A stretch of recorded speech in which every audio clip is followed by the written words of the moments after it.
আসসালামু আলাইকুম বন্ধুরা, আজকে কিছু গুরুত্বপূর্ণ বিষয় নিয়ে আলোচনা করব। আপনারা ভিডিওটি শেষ পর্যন্ত দেখবেন। আমরা নিজেদের মুসলমান দাবি করি, অথচ আমাদের কেউ মারা গেলে আমরা কি করি? মৃত্যুর পরপরই আমরা মাছ মাংস রান্না করি, অনেক জায়গায় ডাল ভাতও রান্না করে। কিন্তু মাংস রান্না করেও আমরা মানুষদেরকে পেট ভরে খাওয়াই।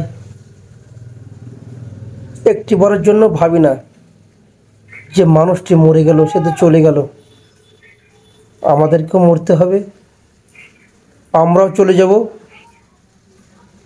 এসব বিষয় না ভেবে আমরা আনন্দে থাকি, একবারও মৃত্যুকে স্মরণ করি না। মাংস দিয়ে মাছ দিয়ে আরাম করে পেট ভরে ভাত খাই।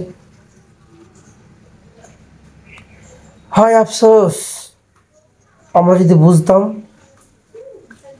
যে মানুষটি মারা গেল, আমাদেরকেও মরতে হবে, আমাদেরকেও চলে যেতে হবে এই সুন্দর পৃথিবী ছেড়ে, এই ভাবনাটা যদি আমাদের মনে হতো, তাহলে আমার মনে হয় খুব ভালো হতো। কিন্তু আমরা কেউ ভাবি না। অনেকে বলবেন যে মৃত্যু বাড়ি খানা হবে না, তো যে মানুষগুলো যাবে তারা কি খাবে?